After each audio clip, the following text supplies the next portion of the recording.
Shalom! Du coup, aujourd'hui, je vais parler de Kétia, princesse d'Israël. Kétia, princesse d'Israël, c'est mon premier livre. Le premier livre que j'ai réalisé jusqu'à la fin.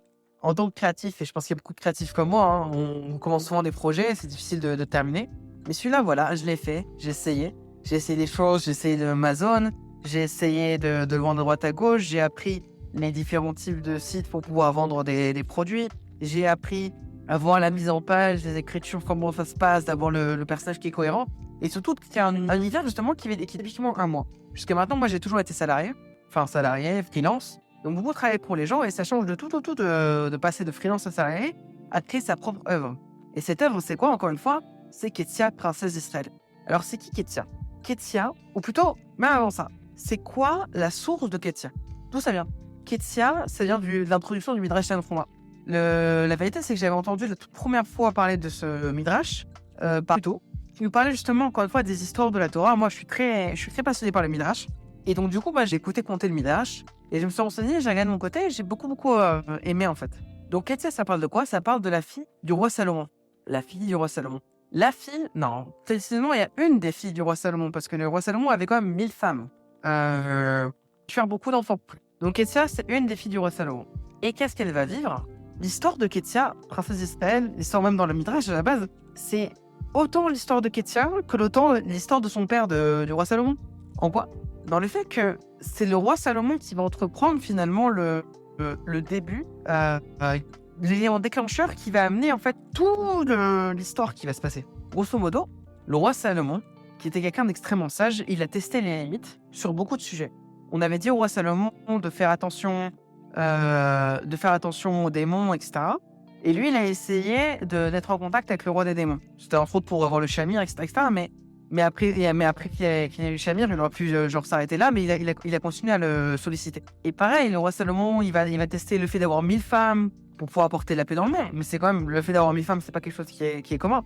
Et finalement, à travers sa sagesse, parce que c'est le roi Salomon, il va tester beaucoup de choses, et il va apprendre beaucoup de choses. À travers sa sagesse, c'est pour ça que c'est lui qui va écrire l'Ecclésiaste, qui va être l'idée de moi j'ai tout vu, moi j'ai tout vécu, et je peux vous dire que tout est vanité. Et il ne peut pas avoir que quelqu'un qui avait tout vécu qui peut dire que tout est vanité. Dans le sens qu'une personne qui est pauvre et qui dit la richesse n'est que vanité, si jamais elle n'a jamais goûté la richesse, il y a une possibilité qu'elle soit de la jalousie aussi dedans.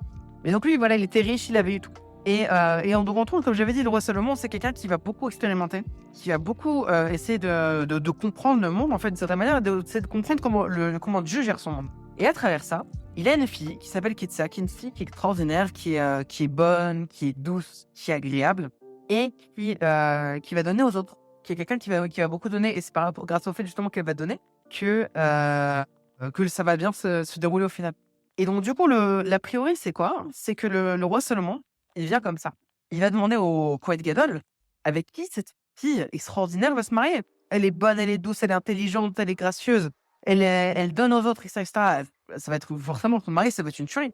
Et le Kohen Gadol va lui répondre non, c'est pas quelqu'un de très connu, ni quelqu'un de très riche. C'est quelqu'un de très simple. Et le roi Salomon va être tellement choqué par ça. Pourquoi? Parce qu'il a du mal à comprendre comment Dieu il pourrait faire, entre guillemets, comment Dieu pourrait faire cette chose-là. Et d'un autre côté, qu'est-ce qu'il va faire? Il va construire une tour au milieu de l'océan et là-dedans, il va mettre Kétia. Il va faire en sorte que la tour elle soit inaccessible, etc.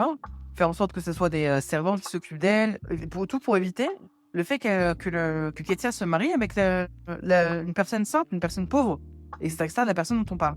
Et à travers ça, il va se poser la question, et en fait, nous en tant que lecteurs, on va se poser la question, est-ce que c'est possible que l'être humain il puisse empêcher un mariage? Il y a la question de, est-ce que tout est pour le bien?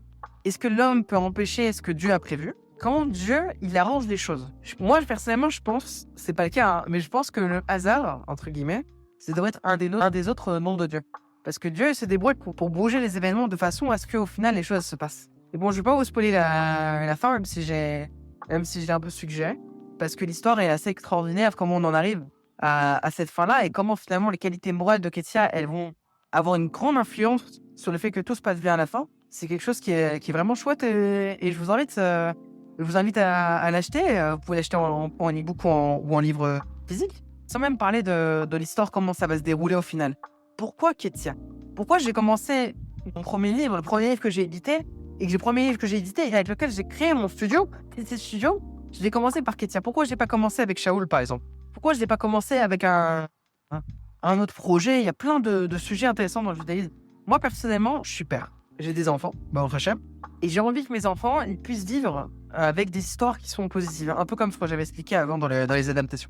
Et l'histoire de Ketsia, c'est la quintessence d'apprendre à vivre avec un monde qui, des fois, est contre nous, ou qui est là contre nous. Ketsia, c'est l'essence de pouvoir comprendre qu'au final, tout est pour le bien. Et c'est présenté sous une jolie histoire pour enfants. Mais à la base, c'est une histoire comme ça qu'ils ont écrit. Ils n'ont pas écrit ça spécialement pour les enfants. Et justement, je pense que c'est un bon message et c'est une bonne chose justement à offrir, une histoire qui est à la fois consciente de la gravité, parce qu'on va parler de thèmes de pauvreté, on va parler un peu de thèmes assez difficiles quand même de se retrouver dans une tour comme ça, tout seul, entre guillemets tout seul. Enfin, il y a des gens elle avait des serviteurs qui venaient l'aider, etc., mais c'est quand même une épreuve qui n'est pas évidente pour une jeune femme.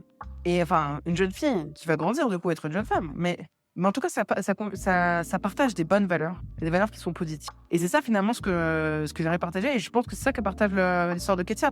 L'histoire de Ketsia, c'est un peu aussi... Il y a une manie aujourd'hui de vouloir essayer de faire en sorte de représenter, entre guillemets, des femmes qui sont fortes. Ouais. Et des femmes qui sont fortes, le problème, c'est que quand beaucoup de gens, ils écrivent des femmes qui sont fortes, ils écrivent pas des femmes qui sont fortes, ils écrivent des hommes. Parce qu'aujourd'hui, parce que dans le monde d'aujourd'hui, c'est difficile de pouvoir retrouver les qualités féminines mais les qualités masculines. Et moi, justement, avec cette histoire de Ketsia, j'essaie justement de montrer comment, grâce à ses qualités féminines et grâce à sa force de caractère, de pouvoir encore une fois de vivre loin de son pays, mais de toujours continuer à être de bonne nature, comment justement, grâce à ça, ça apporte le bien dans le monde. Bon, voilà. Donc, en tout cas, c'est un des livres que j'ai adoré écrire. Je vais recommencer à écrire d'autres livres pour enfants. D'un autre côté, genre, si jamais j'écris pas que des livres pour enfants, c'est aussi parce que je pense que les adolescents, il manque du bon contenu pour eux. Quand on est adolescent, c'est le moment où on se pose vraiment des questions sur la vie. Et il manque du contenu de morale juive positive qui va s'adresser à ces âges-là. Donc, c'est pour ça que je m'occupe de Shaoul. D'ailleurs, en parlant de Shaoul, j'ai sorti un nouveau chapitre. On est déjà donc prologue, premier chapitre, deuxième chapitre. Je l'ai sorti aussi en anglais. Donc, je vous invite aussi à le voir si jamais vous voulez le voir en anglais, si jamais vous voulez partager à quelqu'un qui parle anglais. Voilà, j'invite à le voir sur les liens qui sont en dessous. Je vais le faire en hébreu. C'est quelque chose que je compte vraiment faire et tout. J'attends un petit peu de faire un peu plus de chapitres. C'est déjà pas évident de tenir le rythme. Mais il y a ça. Et voilà.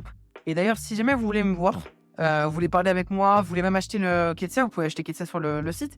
Mais si jamais vous voulez me voir et acheter donc du coup la version physique directement, genre de main en main et venir et tout. Moi, personnellement, le 30 janvier, à Jérusalem, au studio Kalita, je vais laisser l'adresse en dessous, en commentaire. Et j'aurai un stand avec d'autres créateurs de bandes dessinées et de livres pour enfants. Donc voilà, je vous invite à venir en prix complètement gratuit. Vous pouvez venir, acheter un livre, discuter avec moi. Et voilà. En attendant, moi, je vous dis à la prochaine et que des bonnes choses. Bye bye.